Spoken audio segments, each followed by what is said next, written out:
Period వారీగా మధ్యాహ్నం ఇంటికి వచ్చేవాటికి ఒక్కొక్కసారి అని ఉండేది కదా, ఇంటి దగ్గర సరిపోయి చాలినట్టుగా తిని వచ్చేసేవాళ్ళం స్కూల్కి.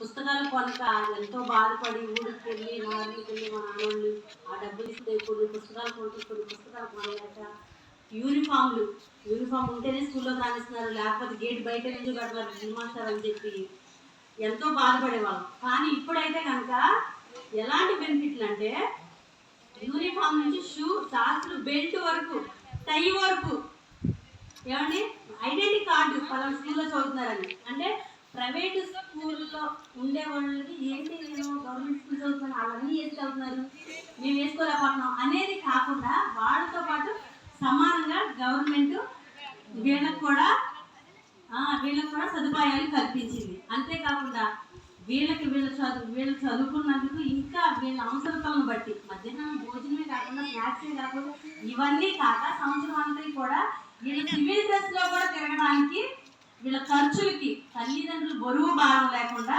తల్లి కొందరం కూడా కల్పించినందుకు నిండు ధన్యవాదాలు గవర్నమెంట్ గారికి, మాట్లాడాలి నిండు ధన్యవాదాలు తెలియజేస్తాను. ఆ పిల్లలకి కష్టపడి వాళ్ళ బిడ్డలాగా సొంత బిడ్డలాగా పేరు తీసుకొని ఇళ్ళమ్మడి తిరగడం, వాళ్ళు అడ్మిషన్ తీసుకోవడం, వాళ్ళని తీసుకొచ్చి బండి మీద తీసుకొచ్చి వాళ్ళ స్కూల్లో కూర్చోబెట్టడం కానీ వాళ్ళ మీద తీసుకోవడం కానీ ఇది చాలా చాలా మాట్లాడాలి అంటూ చాలా సంతోషిస్తాను.